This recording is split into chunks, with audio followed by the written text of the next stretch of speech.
Rightio, let's talk about it. Not the hat. It is weird because I've not worn a hat in ages, so it kind of just does feel a bit odd. Let's talk about it. It's a big one. It's a big one today in this video. The title and the topic is fear. I thought what could be kind of cool in this video is for me to share my experiences with this intense emotion, this intense experience, and hopefully in doing so we can gain some sort of relatability.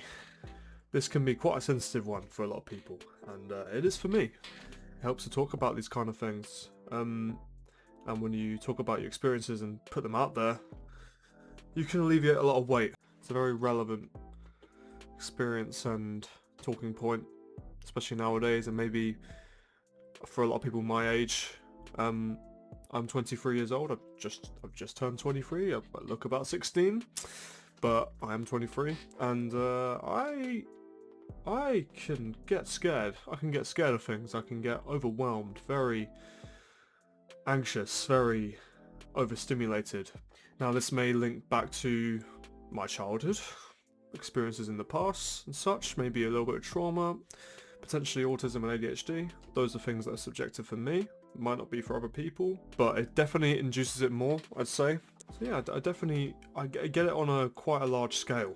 But what I've learned, especially in my recent years, I say the last 3 years or so has been particularly important in terms of my development as a human. Fear is becoming a lot more manageable for me. What I try to incorporate in my daily life is a lot of techniques.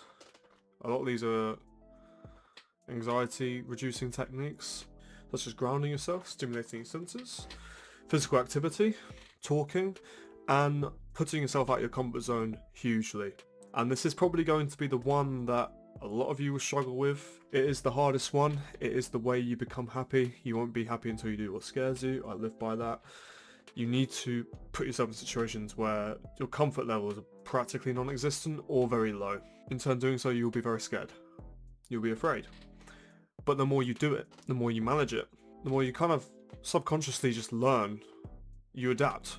You simply just adapt. Humans are designed to just adapt to these situations, and you can't even really explain it. You don't have to try and explain it. We just do. Objectively, fear can't be eliminated. It just has to be managed.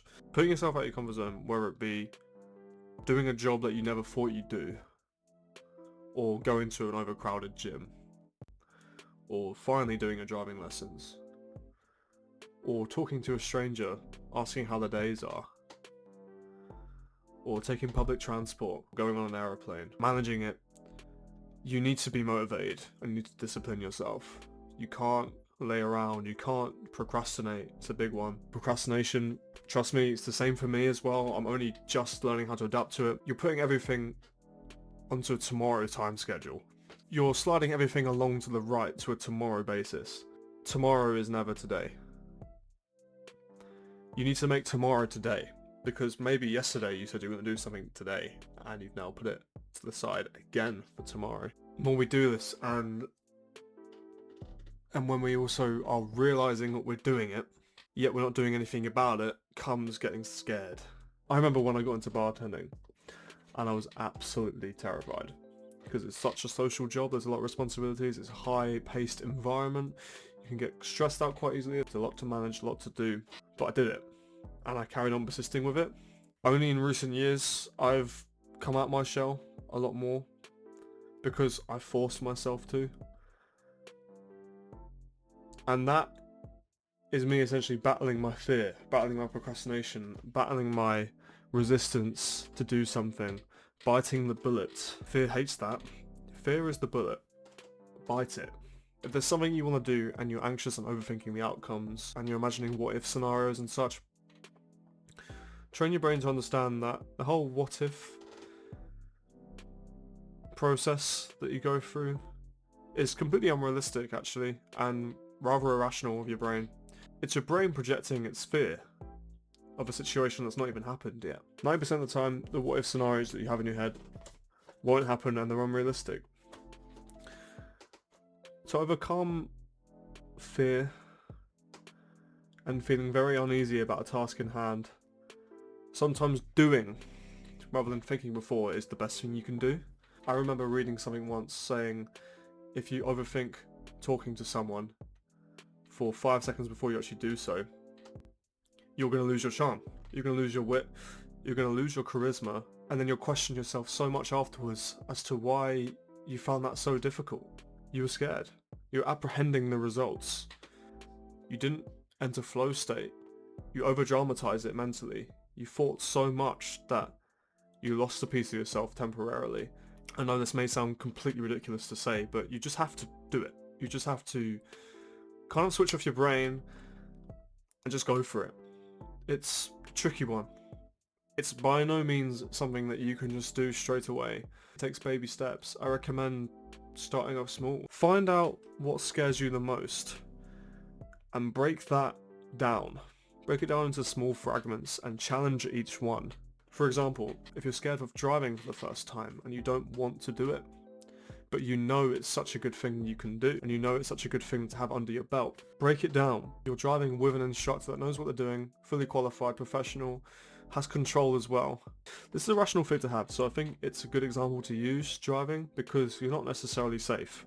And you may have seen accidents, you may have been in an accident, it may trigger a traumatic response and may hold you back from entering this activity. And this can be applied to so many things. You could have potentially experienced trauma in something and then you don't want to do that. The best thing for you to do is understand that an acceptance of the damage done will help you overcome it more.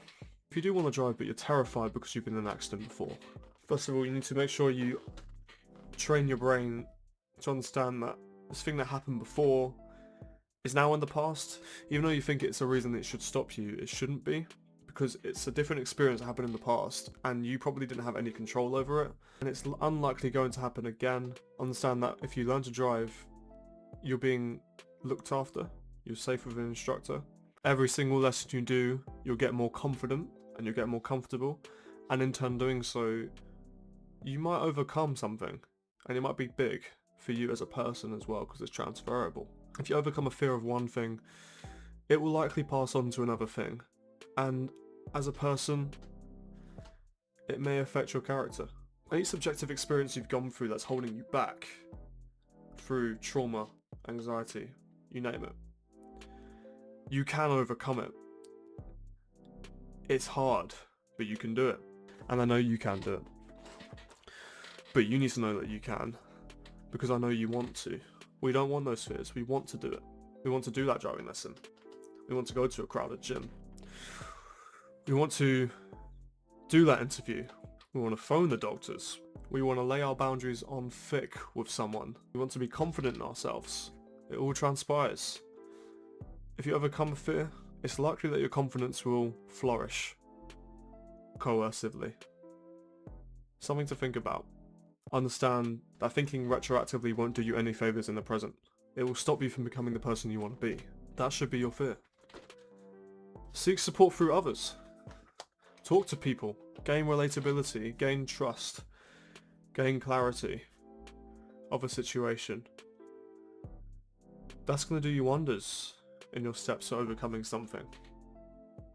Don't do this alone. You don't need to do it alone. You have guidance.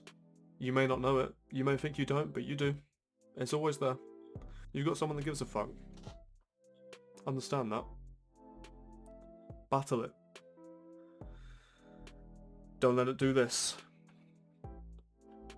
Do this. You're better than that. Doesn't define you. Your actions to overcome it is the thing that defines you.